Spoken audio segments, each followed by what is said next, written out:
We're delighted to have Pastor Butch Heath as our guest today on Crucial Conversations.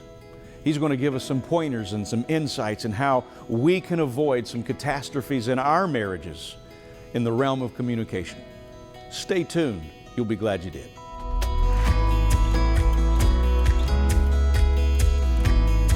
It's good to have you here, Pastor Heath. Thanks for taking time out of your busy schedule to come and be with us. It seems like there seems to be a common thread that traces back to one specific problem, and that is communication. It seems like everything can be traced back to the lack of communication or a sorry attempt of communication, perhaps we could say. What are your thoughts on that? As you're listening with your ears, with your mind, and with your heart, you're listening to what she's saying, and you're doing that and accepting it. You may not agree with it, but you're accepting it without passing judgment upon it because it's your wife or your husband saying it to you.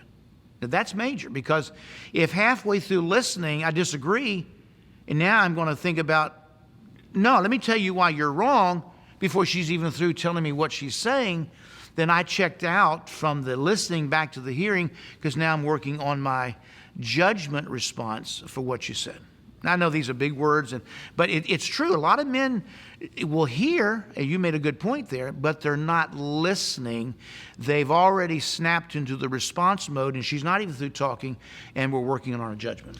And this whole concept of communication can be applied to outside of marriage. I mean, to friendship, to relationship, in any way, shape, or form. There's a lot of times that we miss, I think, great opportunities of really being a help and blessing to someone else. I found, because when I walked away, you were able to help that person greatly, and I walk away frustrated because I'm thinking, why couldn't I? The bottom line is you listened. And I was trying to fix the problem rather than to hear their heart, and the connection that is made from hearing is huge in communication. You just hit a word that I've got to respond to, and that's the word fix. We men were raised as little boys to do tasks. You know, sweep the floor, rake the leaves, wash the car, clean out the garage. And so our life is kind of made up of fixing things. So when our wife comes to us with a problem, instead of listening to this long speech that she wants to make, we say, honey, let me tell you how to fix it. And the problem with that mentality, it works with us because we were taught to be fixers. I like it when you tell me how to fix it. Right. Oh, it's simple. It's like but with a wife to say, I want to help you fix it or fix you, it makes her think that she's broken. And she's not broken. She's dealing with these issues. And so when you come across trying to say, honey, I know what your problem is. Well, you don't have to, I already know what your problem is. And let me tell you how to fix it. You know what a wife wants instead of being fixed? You know what she wants? She wants to be heard. You know what else she wants to know? What's that? Do you care? I'm coming to you as the wife comes to the husband, honey, I've got this problem at work. I got all this drama. I got all this stuff going on in my life. And you say, whoa, let me tell you what to do. That's not what she wants to hear. What she wants to hear is, do you care? And so if you say, yes, I care, then she, in essence, says, well, then I will go and fix the problem. See, women are not helpless, but they want to know the support of the husband, the care of the husband. So the third point in that whole thought about listening is when you really listen, you are then able to restate to her what she told you. And you can't be playing around over here with fixing it. You can't be playing around over here with, what the problem is, and I'm tired, I've checked out. No. To really listen means that I can state and say back to her what she just told me. Wow. For a man, sometimes that's hard. That's very difficult. Let me tell you something about that, though. In listening, listening is hard work. Listening is a lot of hard work. It takes a lot of personal effort. Let me tell you why. because physiologically we can listen 5 times faster than most companions. I know some can do faster than that, but most companions can talk. So that means if your companion, in your case your wife, is talking at 120 words per minute, and you can listen to 600 words per minute, it's easy to kind of leave the conversation, not physically, but mentally, and to go thinking about your answer and thinking about the structure and all these other kind of things, whereas it takes work to listen to the 120 words per minute and be able to lovingly, caringly repeat back to her what she just said to you. Wow. Listening is probably the greatest area that I think we need to work on. Many marriages. Many different people I talk to in ministry, spouses are just kind of walking away saying, I don't ever feel like I'm heard. I don't ever feel like I'm heard. And from, again, a man's perspective, I heard loud and clear, but it's that purposefully, intentionally listening completely all the way through. Without always, not interrupting, without always having to say, I have an answer to it. Yeah. Really, sometimes in communication, they're not looking for me or for you to say, hey, listen, here's the answer. Here's how you fix that. Sometimes, again, that takes them back to they're not hearing me. Sometimes they just want to say what they want to say, and they want a sense of affirmation and the end. They don't need our 15 minutes of spiel. That goes back to the fact that we're fixers. We were trained to respond. And I've noticed, and you may have noticed, that sometimes when a wife will ask her husband a question and he doesn't answer, she goes right on with what she's talking about. And to me, that's almost a verification that she's not waiting for me to give this awesome, as brilliant as we men are, to give all this brilliant deduction about her problem and how we could give her, 3 points in a poem to end the outline. But no, she just wants to know, will you sit there and listen to me and care? I heard about one guy said, his wife came from the back bedroom. There'd been an explosion. She came to the living room. She says, honey, there's been an explosion in the back bedroom. If you care, I'll go back and clean it up. If you don't, then there's going to be an explosion here. She wanted to know, do you care about what has happened? Right.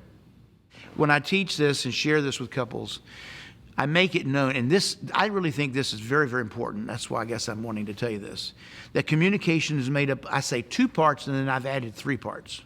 Communication is about talking, and it's about listening. Most of us would think communication is just sit there, let me talk to you, let me tell you. Communication is made up of listening as well. The third part, talking, listening, is listening with your heart, that I care, that I'm concerned. I'm sorry you're going through this. Wow, I care. Now, when you understand that listening is not an inactive part of communication, it is I would say a 50% active part of communication, where talking is the one part and listening with the heart is the other part. And the listening with the heart is what probably you'd say brings forth action. It brings forth a spirit of concern and understanding, and I'm sorry, but not a action point where I tell her I know how to fix it, but just to let her know that I am so sorry, I care. Honey, is there anything I can do? I guess I was looking maybe along the lines of action, of hearing, and then being able to respond to that, not with words necessarily, but with action. So she's pouring out her heart, she's pouring out her concern, her frustration, and listening with my heart also, because I'm a giver type of person, and so hearing what she's saying and being able then to actively, not with words, but being able to try to do those little things that help her to say, hey, listen, he got me. He heard what I was saying. Does that make sense? Makes perfect sense. And the first thing you can do, depending on what the issue is get up from your seat, go to where she is, and give her a hug and a kiss and whisper in her ear, honey, I'm so sorry. I'm so sorry. And then be open to know, if the timing is right, honey, is there anything you'd like for me to do? See, we want to take the bull by the horn. I understand that's the way men are taught, trained. That's kind of why we were created, to do the hard work and to make things happen. But the wife wants to know, do you care? Now, if she needs you to do something, she'll tell you. But let her know that you're concerned, you're sorry, you feel bad about it, and let her let you know if there's anything she wants you to do. In your many years working with families, and if communication really is as big of an issue as it is, do you find, and because oftentimes we hear, Mother's Day, it's all about the roses and the fluff and the beauty, and men, we're just telling them how they need to fix their problems and how they need to step up. But the reality is that's probably right. I mean, that's just how we're geared. Right. And so it's not necessarily a wrong thing. Have you found that 90% or a large percentage, let's take the number out, a large percentage of the time, communication on this level of listening, the error is more on the men's side than it is the women's side? Because I'm just noticing a lot of the conversation you continue to say, as a husband, you need to hear what she's saying. You need to hear what she's saying. It's more important for her to feel like she's being heard than we feel like we're being heard, or does that make sense? Yeah, I'm just trying to think of an answer. I would say women are usually more vocal. I had written down somewhere that I think women use, and this is not accurate probably, but will use maybe 7,000 words a day, where men would do 2,000 words a day. And I'm not saying they talk too much. I'm just saying that a woman has... I could probably argue that. Well, I'll let you deal with your wife later on that one, but I feel like that women are more expressive verbally than men. I mean, and then you have some just the opposite. You have some men that talk all the time nonstop, and some women that don't talk hard at all. So it varies. I would say the larger percentage is more women are vocal, and so they express themselves.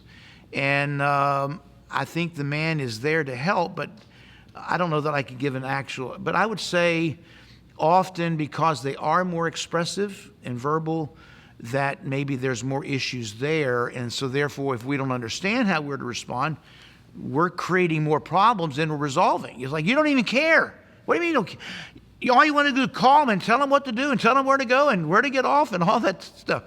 But no, that's because that's our nature. We love our companion, our wife, and we want to protect her.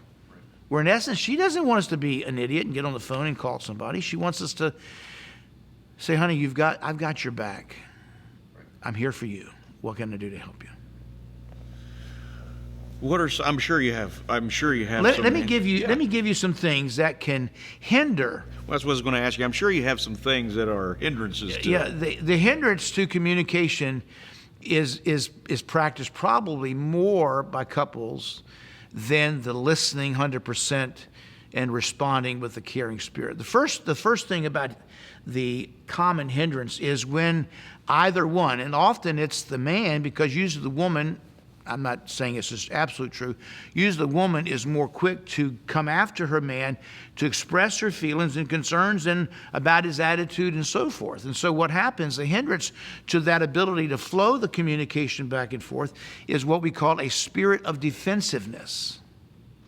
Or let's say we don't like what's being said, so we jump in to defend ourselves. Or we feel like that we know more about it than they do, and so if they won't listen, we put up a wall, and so we're there, but the communication is over.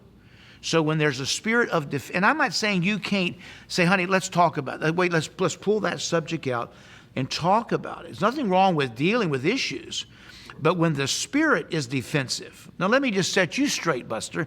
This is the way it is. I don't care what you think. Well, that's the spirit of defensiveness, because I think so much about what I said or did or didn't do that I'm going to defend it. Absolute hindrance. Absolute hindrance. Communication's not happening at that point. No, it's over. Probably even the hearing is over, much less the listening. Right? Another one, and this one here is, I don't know if there were angels here with us today, they probably would be fearful to tread on this one. But since I'm here and I can blame you for it, I think the second hindrance is the habit of interruption. Interruption. And being such a wise man that I am, I'm going to let you define what is the habit of interruption. You like that? I think it's spot on. I have the tendency, and part of it goes back to the fixing, goes back to that whole point of, we're geared to saying, hey, listen, we're thinking ahead of what we know she's already going to say, and that interruption, again, she feels like, hey, I'm not being heard. Communication stops, and interruptions happen way too often. And I mean, even in the business world, you really can't get what is being said. And I have a problem. I interrupt, and every now and then, my wife, when we're in conversation, if we're at a restaurant, wherever we are, we're talking, and she'll, kick me under the table, and would you let him talk? And I have a problem with interruption. I do, and it's a hindrance. One of the issues to interruption is we think we have something to say that's more important than perhaps what you're saying, right? Or or we think maybe you hesitated, or maybe you're done. And again, it goes back to the listening. When I really listen, I'm able and capable of giving back to you. Well, that takes time. That takes work. Mm-hmm. See, listening takes work. Repeating and communicating takes work. But interrupting is saying that, stop. What I have to say is more important than what you're saying. Right. That's disrespectful. It cuts the communication off unless you are two very mature adults saying, honey, you interrupted me. Let's stop right here and let me come back into my thought. And not every couple can do that. But interrupting is a great hindrance to communication. Right. Spot on. Then the third one is when we discuss things at the wrong time. Which is, again, I'm just telling you, you must have... You must have somehow or another been I called your wife on the phone. I called your wife on the phone last night. No, I'm just kidding. Do you have a camera in the office or in our house somewhere? I mean, the wrong time. Maybe this is, someone else has the same problem. Man, I'm going to tell you, if there's an issue, if there's something there, one of my biggest frustrations is, why wait for 7 hours to come and go? But it's usually within 2 minutes that I wish I would have waited for those 7 hours to come and go, because it never goes well. It never ends well, because it's too close, it's too near, it's too dear, it's too raw. And I find that if I let time lapse, man, my whole mentality has changed, and many times it's not even important. The conversation really doesn't need to happen. I think one of the problems that causes that is the fact of we think with our mouth open. What I mean by that is we have a thought, and as we think it comes out in a verbal form. Rather than having a thought, stopping to think, is this a good time to bring this up? Let's say you're leaving to go somewhere, everybody's in a hurry, or you've got things going on, or you've got company coming or whatever. Honey, let's talk about this or this. Is this a good time? Well, no. So it's the wrong time. And going to bed, my wife likes to talk at night in bed, and we don't do a lot of it because I don't hang around. I lay down, my eyes go closed, and I usually go to sleep. I mean, that's kind of the way God made us. But, there are certain times when you can just sit in the living room together and talk and not be in a hurry, not look at your sorry, no count, low down phone, but you look at each other and you listen, you understand, you repeat back, and you don't interrupt, and that's probably the right time to discuss things. When we were, I think, right at our time of getting married, I can't remember if it was right before or right after we got married, we had a couple sharing with us, and they were just talking to us. We went to them and saying, hey, listen, we're learning, we're just married, and they were kind enough to sit down and talk with us. And they were telling me and my wife about this. We were just married, and they had this little safe word that they used, and it was just something that between them, that whether it was a controversial issue or whether it was a hot button issue, whatever it may be, when they came together at the end of their day, both coming from different places of employment and so on and so forth, when they came together, when that conversation began, if that word was ever used, immediately the conversation stopped. And they could use that. They had a little acronym for it, but if they felt they were too tired to talk, if maybe they felt too frustrated by other things, not about that issue, but other things that was going to give them a wrong time, they just used that safe word. And their understanding was, at that moment, nobody had the right, neither one had the right to override that trump word. When that word was used, that conversation was over, and we're going to talk about it another time. And they said in their marriage, they always came back to talk with it and talk about it, but at that moment, it was not the time. And they learned that in that, great conflict was resolved, because, hey, listen, if you're dead tired, if you're upset at another issue or at someone else, and you want to talk about something that's meaningful to you, it's not going to turn out good. Well, let me make sure that we all understand it's not because it's the wrong thing to talk about. Right. It's the wrong time to talk about it. And if you want the benefit of the conversation, I share this with some couples, especially when they're having difficulties, is I express to them, you need to practice sofa therapy. Well, what's sofa therapy? Well, technically, I don't know if it's any accurate expression of it, but what I define it as, the two of you go in your living room, sit on your sofa, hold hands. It's hard to really get into arguments when have you ever noticed, do you ever get in an argument with your wife and you're holding her hand? Most generally. Oh, you do? I mean, you're an exception. No, you're right. It's hard to get in an argument or have a fight or fuss. That's a righteous, indignant fight, when you're sitting together holding hands. And then I go one step further and I say, the way you approach this subject, it's the right time because you're together, but also the right way of approaching it is you take it out of the first person plural. You said, and you did, all this pointing the fingers, and you make it into the third person. And you find an object across the room that you identify, that's who we're talking to. Well, the subject matter is about the two of you, right, but you don't directly attack each other. But what would happen if the person that we're demonstrating over here would say this or this? You just said it, but you're asking. So you're holding hands, you're putting it into the objective mode, not subjective, not what I said or you said, but what they said. And that helps to make it so we're not attacking. This is a big principle. Don't attack the person, attack the problem. Right. And that's doing it at the right time. You can talk about anything. Attacking the problem and not the person makes it so that your discussion can be successful. Right. Anything that makes it personal is a hindrance. I was just, when you said that about touch, here we are talking about, my mind was racing towards something that I just not long ago I was reading. And they said that the wife said that anytime that she feels like she wants to discuss something where perhaps he might feel conflict, she said, I always sofa therapy.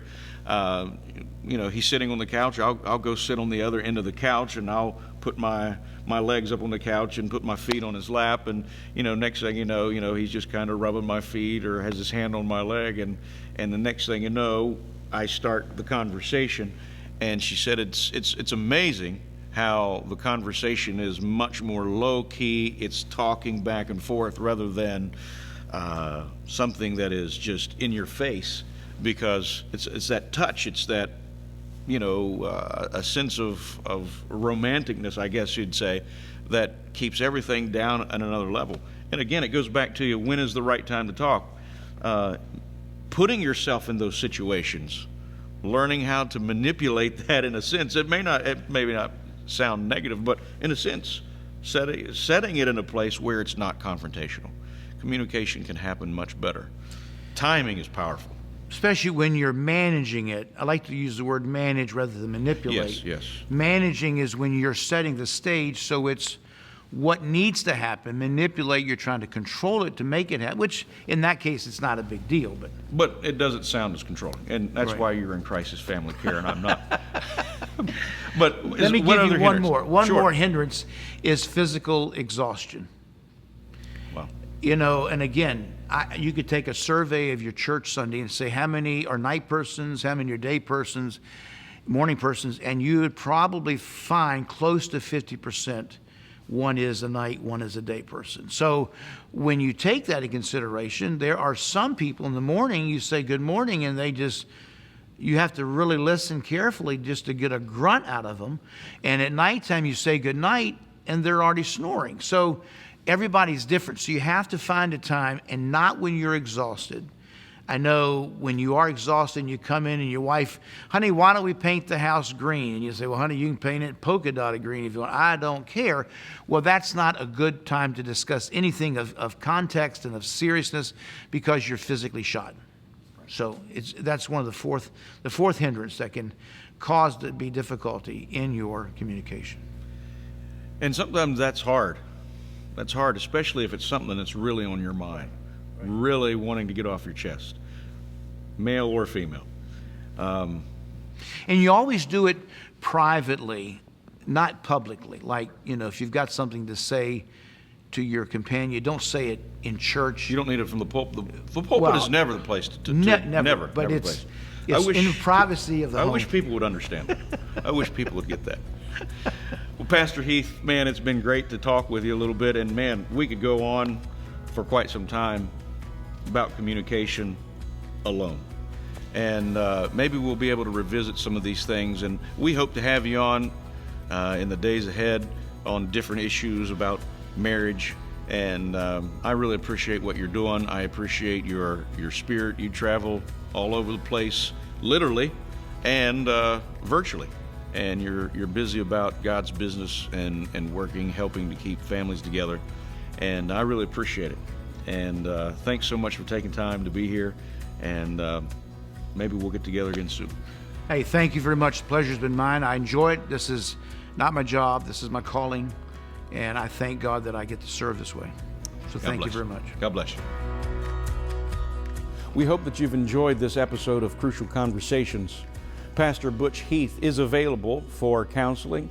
His number is on the screen. If you would like to talk with him, he would be more than happy to set up an appointment with you. To him, to us all, to God, marriage matters. If you would like to send in a question that perhaps maybe sometime in the future we could address here on these Crucial Conversations, please email those questions to Pastor Butch Heath on his email that is provided on the screen. We thank you for your time. We're praying for you. May God help us all in our marriages.